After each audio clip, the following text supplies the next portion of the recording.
Welcome back to the Deep Dive, and today I want to give a really enthusiastic welcome to you, the learner, for joining us. Yes, welcome. We've got a fantastic deep dive lined up for you today. We really do, because, we're going to look way past the usual Hollywood stereotypes. Oh, absolutely. Like, the ones I mean. The Shaolin monks breaking glass with a sewing needle or doing those impossible flying kicks. Right, the movie stuff. Exactly. Yeah.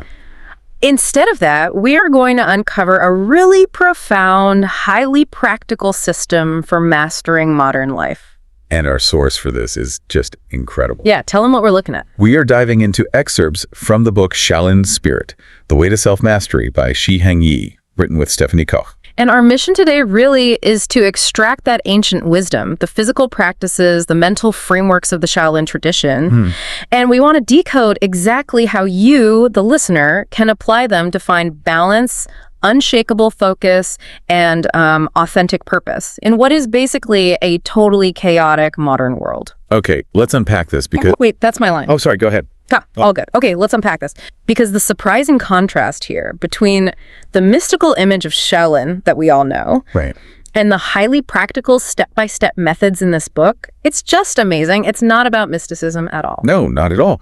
What's fascinating here is that these ancient teachings are highly applicable to modern burnout, to stress, to information overload. Yeah. It's basically a toolkit for the exact problems we are all dealing with right now. Totally. And to really understand why this is so practical, we need to talk about the author, Shi Heng Yi. His background is wild. It really is. He wasn't born in a mountain temple in China. Not even close. No. He was born in Germany in 1983, and his parents were Laotian refugees. The boat people. Exactly. They were part of the boat people fleeing the communist regime. They literally crossed the Mekong River with nothing, just the clothes on their backs. Wow. And they arrive in Germany in this freezing November, not speaking language, having to build from absolute zero. And that deeply impacts his upbringing. He had a very strict Confucian upbringing in Europe. Right, so a big focus on Duty, loyalty, education. His parents wanted him to have stability naturally, so he actually got degrees in mechanical engineering and social sciences. which is so fun when you picture a Shaolin master with an engineering degree. Right. But he was also training intensely in Kung Fu at a local temple. His dad actually sent him there just to get him away from video games. I love that detail. But then as he gets older, he goes through this really dark, wild period. Yeah, he ends up in Romania. Yes, Romania. And he's partying, he's getting into mass brawls, he's working security at these really rough clubs. He's testing his physical limits in the real world. Exactly. He's this highly trained martial artist in real dangerous situations. And that leads to the turning point. The gun. The gun. It's this visceral anecdote in the book. There's a huge brawl, and suddenly he's facing a gun to his head. Just a completely terrifying moment. And in that split second, he realizes something huge. All his years of physical training, the calluses, the speed. It all meant nothing. Nothing. Against a bullet, all that physical martial arts training meant absolutely nothing. If we connect this to the bigger picture, this near-death experience forced him to realize that martial arts isn't just about physical fighting. Right. Because if a gun can end it in a second, what's the point of the physical combat? He realized it's really about Wu De. Wu De. Yes, which means martial morality. It's about finding inner peace. And this bridges the gap for you listening right now. How so? Because the Shaolin Path isn't about running away to a mountain. It's about finding a calm center amidst the very real chaos of your daily life, your career, your challenges. Yeah, because we all have our own version of that chaos. And that brings us to the actual foundation of the mind in this practice. The law of karma. Yes. And we throw that word around so much, like, oh, karma's gonna get you. Right, like cosmic retribution. Exactly. But the book strips it down to basic cause and effect. It's so simple. If you plant an apple seed, you get an apple tree. You don't get an orange tree. Right. If you plant an orange seed, you get oranges. You can't plant an orange seed and wish for apples. It sounds obvious when you say it out loud. But we do it all the time. We plant seeds of like massive stress and bad habits, and then we sit there wishing for a peaceful, happy life. It's true. The book actually has this really powerful sequence about the progression of habits. Oh, read that part. It's so good. It goes like this. Watch your thoughts. They become words. Words become actions. Actions become habits. Habits shape character. And character seals karma. Wow. Character seals karma. It's this unbroken chain starting right from your thoughts. Which is why the mental foundation is everything. Shaolin Kung Fu is essentially the practical application of Chan Buddhism. Chan being Zen, right? Yes, Chan is Zen Buddhism. Yeah. The physical form is just a vessel. The text actually says Shaolin is Chan, not Quan. Meditation contained within form. Quan means fist or a combat. So it's not about the fist. It's about the meditation inside the action. That makes total sense. And there's this incredible story in the book that perfectly illustrates this. The archer anecdote. Oh, the proud archer. That's a great story. Yeah, so there's this archer, and he is just ridiculously proud. He thinks he's the best in the world. And he probably is, technically. Technically, yeah. So he challenges this Chan master to a shooting contest to prove he's the best. Then the Chan master takes him up a mountain. Right to the edge of a terrifying sheer cliff, like a massive drop. And the master steps right to the edge, his pose are hanging off. Oh, man. He draws his bow, completely calm, and shoots a perfect arrow. Then he steps back and says, okay, your turn. And the proud archer steps up. He steps up, looks down at this massive drop, and he just loses it. He starts sweating, shaking. He can't even draw the bow. He completely freezes. This raises an important question, doesn't it? About skill versus mind. Yeah, because he didn't forget how to shoot an arrow. Exactly. The archer had all the physical skill, muscle memory, but he lacked the calm mind. His mind was terrified. So for you, the listener, this is huge. All the technical expertise in the world, the degrees, the perfect resume. It won't help you in a high-pressure meeting. Or a family crisis. If you haven't cultivated mental equanimity, that calm mind, you'll freeze just like the archer. Your physical skills are useless if your mind is in chaos. Okay, but here's where it gets really interesting. Because if the goal is a calm mind, how do they actually train? You'd think they start with punching bags. Right. But they don't. Shaolin students don't start by flying through the air or breaking boards. They start by standing completely still. The paradox of standing still. The quote is, first stand, then walk, then run, then jump, then fly. You have to secure your roots. The practice is called Zanzhuang, standing like a tree. The mechanics of it are so simple, but so intense. The book gives this 5-minute challenge. 5 minutes feels like an eternity when you do this. Oh, I bet. So you stand with your feet parallel, knees slightly bent, tailbone tucked in, chin slightly down. And the imagery is beautiful. Yeah, you imagine the crown of your head is being pulled up by a thread to the sky, and your roots are extending from your feet deep down into the earth. It sounds easy.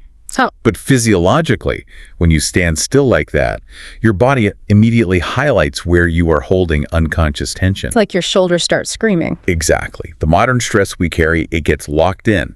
But the practice is to breathe into that pain. You relax the muscular structure without moving out of the pose. Just letting the bones support you. Right. And energetically, it removes blockages. It allows your energy and oxygen to flow freely. You become structurally stable, but mentally flexible. Which is the perfect metaphor for handling modern stress. There's this anecdote about a business manager in the book who uses this. Instead of the usual stress responses. Yeah. Normally after a really tense meeting, you might go vent to a coworker or down a huge, stressful espresso. We've all been there. But this manager, he just goes into a quiet room and practices Zanzhuang for 5 to 10 minutes, just stands like a tree. And it completely resets his nervous system. He clears the fog, and he's good for the rest of the day. He's stable. It's such a practical tool. But we also need the mental tools for when we are actively engaging with the world, not just standing still. Which brings us to the 3 states of mind described in the book. This part really shifted my perspective. The mindsets are crucial. So the first one is the open mind. This is when you are just observing without judgment. Like seeing a tree. Exactly. You see a tree just as a tree. You don't immediately look at it and decide, oh, that's good timber to cut down, or oh, that's bad scenery blocking my view. You just observe reality as it is. Right. And then from there, you move to the directed mind. This is where intention comes in. Yes, you have a clear intention and you move toward it efficiently. No wasted energy. You just do what needs to be done.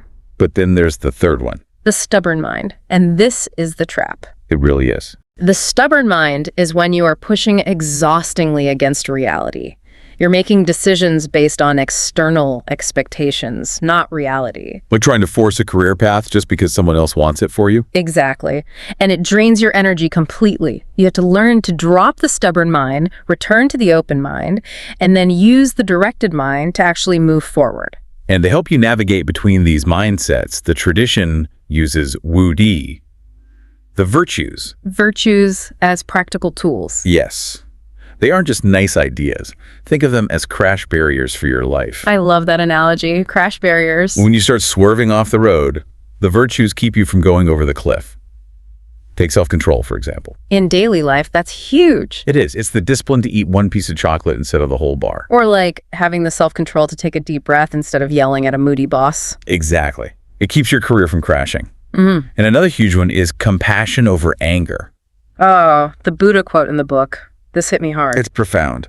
Quote, holding on to anger is like drinking poison and expecting the other person to die. It's so vivid. When you hold a grudge, you are the one drinking the poison. Yeah. The other person usually has no idea you're even mad. Right. You're losing sleep, your stress is spiking, and they're just watching TV, totally fine. So compassion isn't necessarily about letting them off the hook. It's about stopping yourself from drinking poison. It's a survival tool, which leads to this major paradox in the book, the paradox of freedom. This is a tough one for the modern mindset to accept. It is. The book says restriction creates freedom. Rules create freedom, which sounds backwards to us. Because we think freedom means doing whatever we want whenever we feel like it. But if you just obey every impulse like, I'm going to scroll on my phone for 3 hours or I'm going to eat junk food, you aren't free. You're a slave to your impulses. Right. By strictly adhering to values, you actually eliminate decision fatigue. Like the disciples at the temple. Yes, the ones who give up their phones and their schedules for a whole year. Everything is dictated for them. When to wake up, when to eat, when to sweep. It sounds like a prison. But it's the opposite. Because they don't have to waste mental energy making tiny decisions all day, their minds are entirely free to focus on their ultimate potential. They free up all that bandwidth. Exactly. Rules create the space for true freedom. So what does this all mean? We've covered a lot of ground today. A huge amount. We went from realizing the true purpose of martial arts isn't fighting to the inescapable law of karma, the grounding power of just standing still like a tree and using ancient virtues as crash barriers in our modern workplaces. And the key thing for you, the listener, is that this isn't about retreating to a monastery. Not at all. It's about bringing the Shaolin spirit into your next difficult conversation. Yeah. Into your next moment of overwhelming stress, your daily routine. It's about being in the driver's seat of your own karma. I love that, in the driver's seat. And as we wrap up, I want to leave you with the final provocative thought from the book. Something to just chew on. It's a powerful one. The book notes that our physical bodies, they are really just on loan from the earth. They are going to eventually fade. But the formless spirit that we cultivate, that endures. So I want you to think about the interactions you've had today. Or the ones you're going to have. Right. If all your physical accomplishments, your titles, your material wealth, if all of that were stripped away tonight, what is the exact formless legacy of the spirit you are leaving behind in the minds and hearts of the people you touched today? That's a question that really forces you to look in the mirror. It really does. Thank you so much for joining us on this deep dive. Stay curious, keep seeking your authentic self, and we will see you next time.